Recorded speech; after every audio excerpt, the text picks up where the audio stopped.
Assalamualaikum warahmatullahi wabarakatuh. Selamat tengah hari kepada sahabat-sahabat saya semua. Bagi mereka yang mengikuti channel ni, Melayan TV History, fokus kita adalah untuk menceritakan sejarah yang berlaku di Tanah Melayu ataupun di Melaya. So hari ni hari istimewa. Bukan setakat ianya bertarikh 16 September, kita merayakan penubuhan Federation of Malaysia yang ke-59. Tetapi saya kini berada di satu lokasi yang bersejarah, di mana berlaku satu peristiwa tragik pada 10 Januari 1942. Di belakang saya ni adalah stesen kereta api lama Tebong, dan saya ni berdiri betul-betul di atas landasan lama stesen kereta api Tebong yang menghubungkan antara Seremban dan juga Gemas. So, kalau kita pergi ke belakang sana lagi, kita akan berjumpa satu stesen kereta api yang dipanggil Batang Melaka, dan seterusnya dia akan jumpa stesen kereta api Gemas lah. Dan saya sekarang berdiri di atas landasan kereta api lama lah.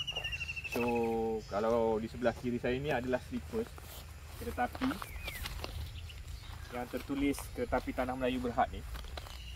Dan ada juga slippers lama, iaitu daripada kayu yang telah dibongkar. Dan jajaran landasan kereta api ni telah digantikan di sebelah timur kita, iaitu double railway track electrified. So tanah ini adalah tanah Kereta Api Tanah Melayu Berhad.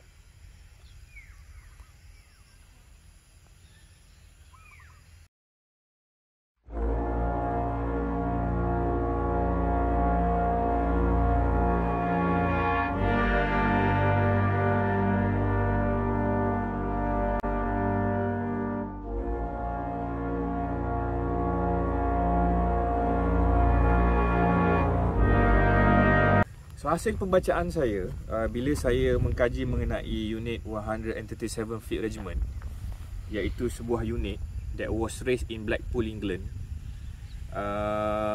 Mereka telah menyertai pasukan yang dipanggil Territorial Army lah, ataupun lebih kurang sama dengan askar wataniah.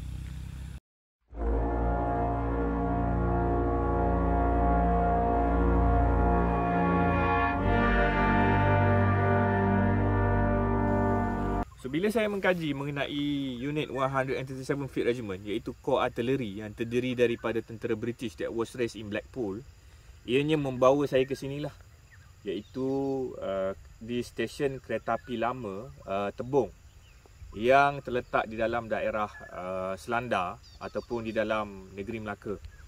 So saya sebenarnya tidak pernah encounter nama Tebong sebelum saya membaca mengenai sejarah 137 Fleet Regiment. Tetapi alhamdulillah, bila saya membuat bacaan, ianya membawa saya ke sini dan adanya tempat yang dikenali sebagai Tebong. Dan hari ini saya berdiri di sinilah. Tetapi ini merupakan lawatan kali kedua saya di stesen kereta api lama Tebong ni, untuk saya mengkaji dan juga menilai serta membuat verifikasi pembacaan saya dan juga interview yang saya dengar ataupun yang saya lihat di dalam Imperial War Memorial official website lah. So di dalam interview Imperial War Memorial official website, pihak IWM telah membuat satu temumbual bersama survivor peristiwa yang berlaku di sini, iaitu di stesen kereta api Tebong ni, yang bernama Lieutenant Harold Payne. So Lieutenant Harold Payne menceritakan mengenai rentetan kekalahan tentera British yang melibatkan unit dia, iaitu 137 Fleet Regiment, yang bertempur di Jitra, Gurun, seterusnya di Kuala Kangsar, dan kemudian di Sungai Siput, dan kemudian mereka bertahan kali terakhir di Slim River, Perak. Dan pada peristiwa pertempuran di Slim River, iaitu pada 7 Januari 1942, mereka mengalami kekalahan yang sangat teruk, sehingga menyebabkan hampir 2/3 daripada kekuatan 137 Fleet Regiment ni terkorban dan mereka terpaksa spike senjata 25 pounder gun dia lah. So as a artillery officer, untuk you to spikekan gun 25 pounder, bagi dia that breaks his heart lah. Tapi dia tidak ada pilihan kerana dia tidak boleh berundur menggunakan jalan. Kalau kita baca mengenai pertempuran Battle of Slim River, Ando Detachment yang pada ketika itu dipimpin oleh Major Shimada dan juga Lieutenant Watanabe telah overrun area pertahanan 137 Field Regiment, iaitu di hadapan Killarney Estate, dan mereka tak dapat pull out dia punya asset lah, iaitu 25 pounder gun. So it left them no choice but to spike the gun lah, dan dia tinggalkan 25 pounder ataupun artillery dia tu dalam keadaan rosak, dan dia terpaksa menyeberang sungai. Survivor dia terpaksa menyeberang sungai dan berundur ke Batu Cave dan juga Kuala Lumpur. Okay, saya terpaksa ringkaskan cerita sebab kalau saya cerita secara terperinci mungkin kita akan ambil masa 1 atau 2 jam di sinilah. Tetapi memadai untuk saya kongsikan video kali ini mengenai apa yang berlaku di stesen Tebong sajalah. So apabila anggota survivor 137 Field Regiment mereka being overrun di kawasan Killarney Estate di Slim River, mereka lari dan diselamatkan oleh tentera Australia di Tanjung Malim, dibawa ke Batu Cave, dan mereka sampai di stesen Kuala Lumpur tu pada 9 Januari 1942 malam, dan mereka menunggu kereta api terakhir daripada Kuala Lumpur untuk ke Singapura. So rail ini menghubungkan antara Kuala Lumpur dan juga Singapura melalui stesen Gemas lah. Objektif dia adalah untuk melarikan diri ke Singapura. Kerana pertempuran Johor, kawasan tanggungjawab seluruh negeri Johor diberi tanggungjawab kepada 8 Australian Division lah, di bawah pimpinan Major General Gordon Bennett. Dan because 137 Field Regiment, anggota mereka mengalami casualty yang terlalu banyak, hampir 2/3, so unit mereka has been deemed ineffective lah.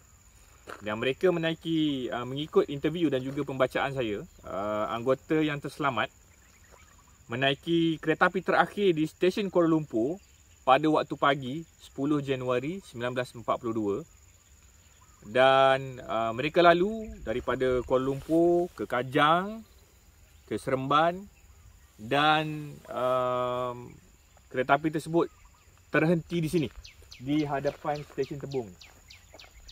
So apa yang diceritakan di dalam interview Lieutenant Harold Payne, dia ada 3 sahabat daripada Blackpool that join the Territorial Army dan juga unit 137 Field Regiment, iaitu Lieutenant Harold Payne, fellow officer Bert Briggs, dan juga Lieutenant muda Robert Hadley.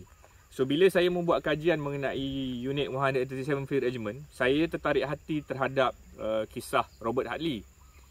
Dan di hadapan stesen Tebong ini menyaksikan Lieutenant muda Robert Hadley atau Second Lieutenant Robert Hadley daripada 137 Field Regiment terkorban akibat dibom oleh pesawat A6M Zero Bomber pada pagi 10 Januari 1942.